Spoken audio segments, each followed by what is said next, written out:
Bonjour à toutes et à tous les amis et bienvenue dans cette nouvelle émission. Avec un jour spécial pour une personne spéciale car nous sommes le 11 décembre et le 11 décembre c'est l'anniversaire de madame.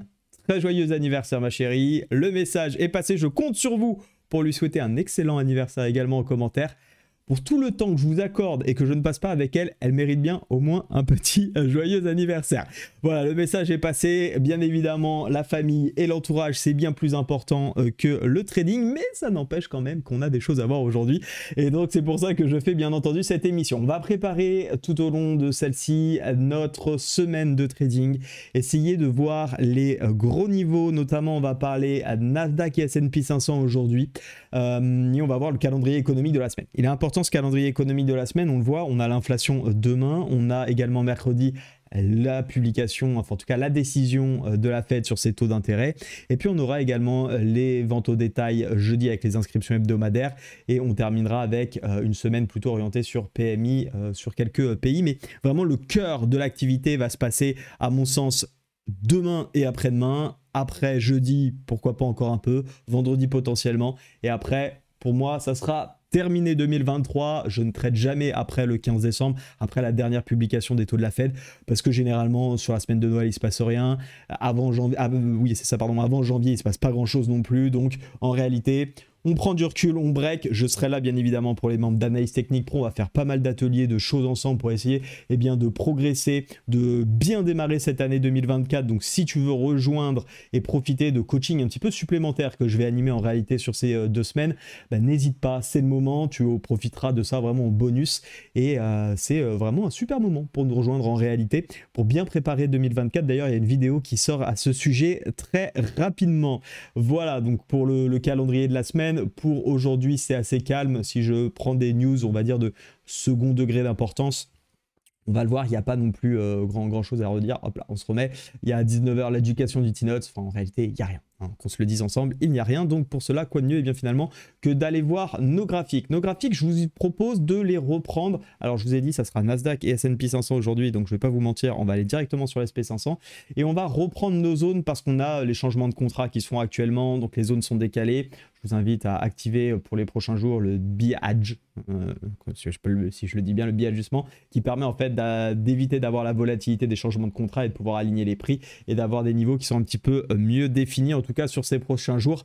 D'habitude, je trade 100 quand on a le contrat qui est déjà un petit peu amorcé, mais là, c'est vraiment pour éviter les écarts et avoir les niveaux avec les coefficients de changement de contrat qui sont alignés. Ça permet d'avoir une meilleure visibilité.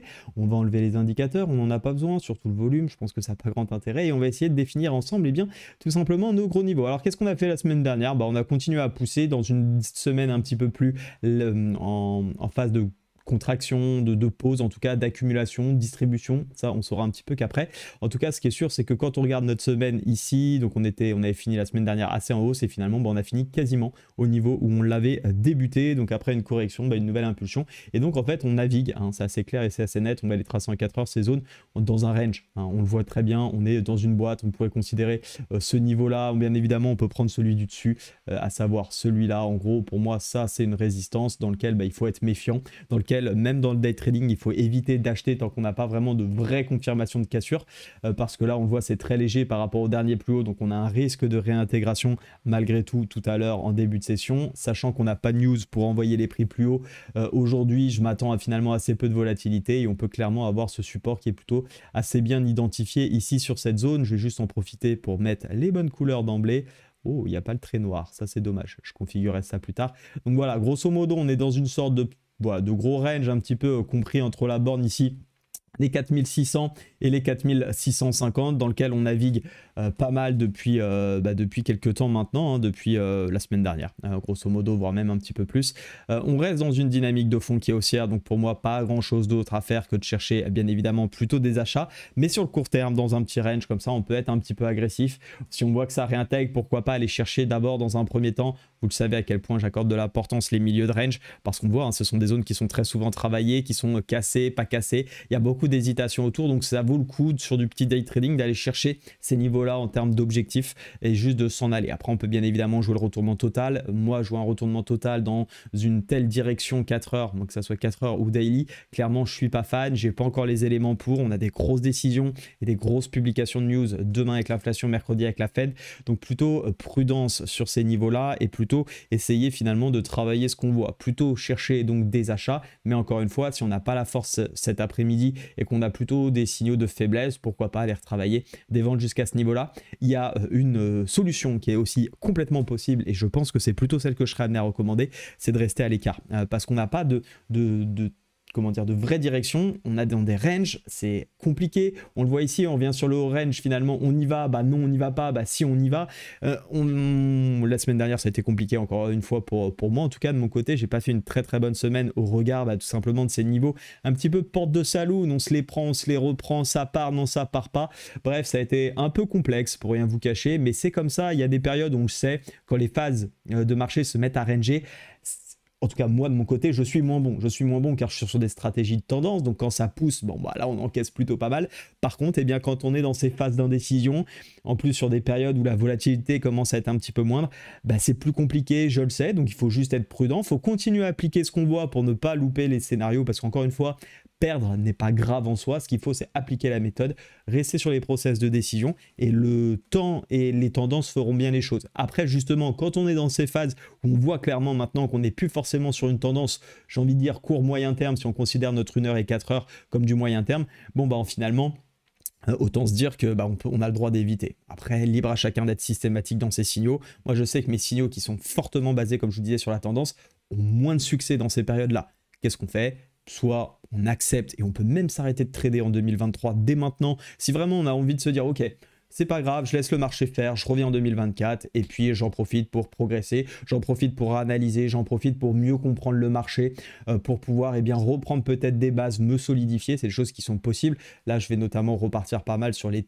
grandes tendances que je vois pour 2024, refaire un bon point sur les actions, les investissements, les ETF, voir un petit peu ce qui peut être pertinent pour cette année 2024. Je vais notamment travailler ça.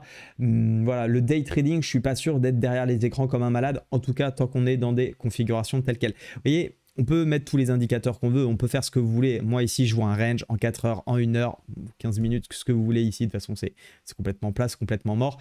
J'ai pas envie de trader ça. C'est pas beau, c'est pas directionnel. On sait pas, il y a autant de chances que ça monte que ça descende. Je pense qu'on attend les news. Il y a de fortes chances qu'aujourd'hui, ça fasse ça ou ça. Enfin bref, du coup, j'ai plutôt envie d'éviter. Si vraiment je devais prendre un plan, on peut bien évidemment jouer la réintégration jusqu'à ce niveau-là. Ça reste assez joueur. Est-ce qu'on a envie d'être joueur à ce moment-là de l'année, dans les périodes actuelles? Ça, c'est à vous d'en décider. Bien évidemment, je ne peux pas le faire pour vous. On va faire la même chose du côté du Nasdaq, essayer de voir un petit peu où est-ce qu'on en est. On va se remettre en weekly également. Et on voit qu'on a encore une belle semaine haussière avec un petit excès à la vente, mais on a réussi à reprendre les niveaux assez intéressants. Et on est clairement, c'est pareil, on va se mettre en 4 heures. On va vite le voir, on est clairement dans une zone quasiment de résistance. Alors la résistance, vous la voyez comme vous voulez, il y en a qui vont prendre plutôt cette zone-là, qui n'est pas du tout fausse, au contraire, avec l'excès réintégration. Donc moi, ça me va bien également de prendre cette zone-là pour le haut de range, en tout cas en termes d'objectif acheteur. On y est, donc on évite d'acheter. Bien sûr, on peut jouer la cassure et la continuation, mais j'y vois pas d'inconvénient. Encore une fois, seul le marché nous dira si c'est ce qu'il fallait faire, mais on a aussi une borne basse ici. Et donc en réalité, on est encore une fois ni plus ni moins que dans un range avec toujours la même chose, un milieu de range approximatif, ici où on voit bien que c'est énormément travaillé et que finalement quand on arrive sur ces zones-là, il y a énormément d'indécision, un coup ça part à la hausse, un coup ça part à la baisse. Non, c'est pas plus pour le moment. On est sur les plus hauts de l'année. On est tout simplement en train de se chercher. Le marché ne sait pas vraiment où aller. Est-ce que l'économie va continuer à être aussi résiliente? Parce que je vous rappelle que le travail de la Fed, c'était quand même d'appuyer pour faire ralentir l'économie, pour faire baisser l'inflation. On va avoir un peu plus d'éléments de réponse, je pense, demain. Donc, encore une fois, le plan, c'est un peu pareil. Oui, bien évidemment, on peut s'amuser à vendre ici, même si ce n'est pas ce que je recommande, parce qu'on reste dans une tendance de fond qui est plutôt haussière. Mais pourquoi pas jouer un petit trade très court terme et agressif? Encore une fois, faites ça si vous êtes à l'aise, parce que forcément, il y a moins de chances que ça réussisse. Ça ne veut pas dire que ça ne réussira pas. C'est juste qu'il y a moins de chances, à mon sens, encore une fois. L'autre possibilité, c'est si on a une correction aujourd'hui, c'est vrai que j'en ai pas parlé sur la SP500, mais ça aurait pu être possible aussi, bah, c'est de venir chercher le niveau de support ici et de chercher plutôt des achats. On voit que c'est une zone qui pour le coup elle était plus facile à identifier.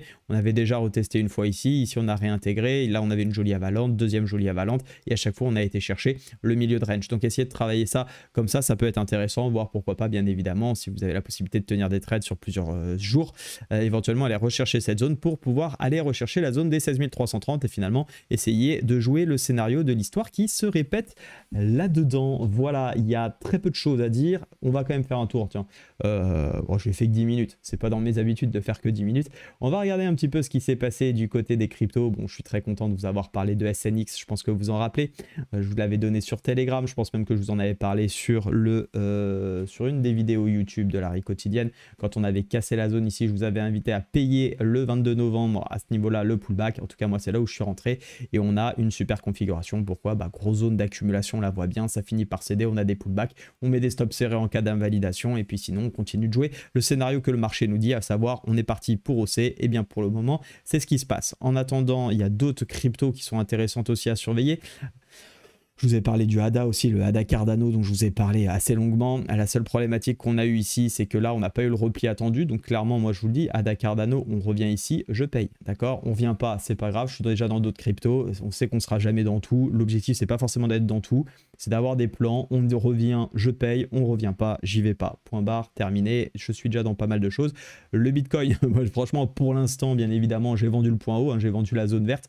Quasiment le maximum, enfin j'ai vendu le point haut, j'exagère un peu, j'ai vendu le plus haut de ce mouvement là, je suis pas sûr que ça soit le point haut éternel. Par contre on l'avait dit, grosse zone ici, je m'attendais de résistance, donc prise de profit potentielle. Mon objectif c'est quoi? Bah, c'est tout simplement d'avoir déjà encaissé pour pouvoir garantir des profits, idéalement pouvoir se repositionner sur la zone des 38 000. Si on a une petite correction plus court terme, on le voit, on avait observé des divergences ici qui étaient plutôt sympas. Donc ce qui nous avait dit, effectivement, on s'était dit avec les membres d'analyse technique pro, attention, on évite d'acheter bien évidemment déjà sous résistance et encore moins quand on a un filtre négatif avec une divergence. On attend des corrections, on a une sorte de petit double top ici très très serré mais malgré tout qui a lieu et donc qui a permis effectivement de corriger. Est-ce que la correction est déjà finie ou on peut aller plus bas? Je pense qu'on peut aller plus bas. Encore une fois, hein, ne pensez pas trop, hein, nous ne sommes pas toujours équipés pour. En tout cas, moi, je ne suis pas équipé pour penser. Hein, je n'ai pas été livré avec tout le matériel à la naissance. Donc, j'essaye de regarder au mieux ce que j'observe. Et ce que j'observe de plutôt pas mal, ça serait effectivement un petit retour sur cette zone pour jouer, pour le coup, le 38 000, 44 000, soit un petit swing, soit tout simplement pour réaccumuler du Bitcoin dans cette prise de profit que nous avons fait là. On va regarder Ethereum aussi. Comme ça fera 15 minutes à peu près et tout le monde sera content. Ceux qui n'aiment pas les cryptos seront déjà partis, bien entendu. Mais ça reste intéressant, je pense, de voir les configurations. Je vous rappelle que Ethereum, on est dans un canal qu'on avait identifié ici et dans lequel pour l'instant il n'y a aucune raison de faire quoi que ce soit que de continuer à payer. Hein, on avait payé ici ce repli, on avait repayé aussi le bas de zone du canal à ce niveau-là. On a un prix moyen du coup qui est dans ces alentours de 1650. Pour l'instant on est loin d'être sur les objectifs de TP. Moi mes objectifs de TP ils sont plutôt ici dans la première prise de profit à ce niveau-là. Donc on n'avait plus très loin, mais plutôt la zone des 2005, c'est celle que je me suis identifiée. Pour le moment, on n'y est pas. On a une petite correction. Est-ce que je tremble parce que bah mince, on n'était pas loin et on revient? Absolument pas. Il faut savoir durer. L'objectif, c'était d'aller ici. C'était pas de sortir parce qu'on allait avoir une bougie rouge. Hein, ce qui est écrit sur mon petit bout de papier dans mon plan de trading, c'est TP sur les 2500. Bah, là, on n'est pas aux 2500. On a une bougie rouge. On laisse faire. Si à chaque fois que j'avais dû transpirer parce qu'il y avait une bougie rouge, eh bien, j'aurais pas pu profiter de toute cette montée. Donc, il faut vraiment absolument, notamment sur les positions swing, savoir tenir ses plans, quoi qu'il arrive, faire confiance au marché. Il nous le rend très bien de manière, en tout cas, de manière générale. Bien sûr, parfois, il nous cause du tort. C'est comme ça, c'est la vie. Si on n'accepte pas de perdre, il ne faut tout simplement pas trader. Voilà les amis, bon j'espère que ça vous a plu. Attention à vous, il n'y a pas grand chose à dire, pas grand chose à faire, donc il faut juste être prudent dans ces moments-là. N'hésitez pas à nous rejoindre sur le canal Telegram sur lequel je partage toujours quelques infos intéressantes. Il y a toujours un petit questionnaire auquel je vous invite à partager.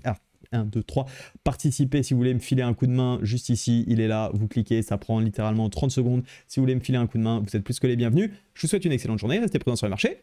Ciao.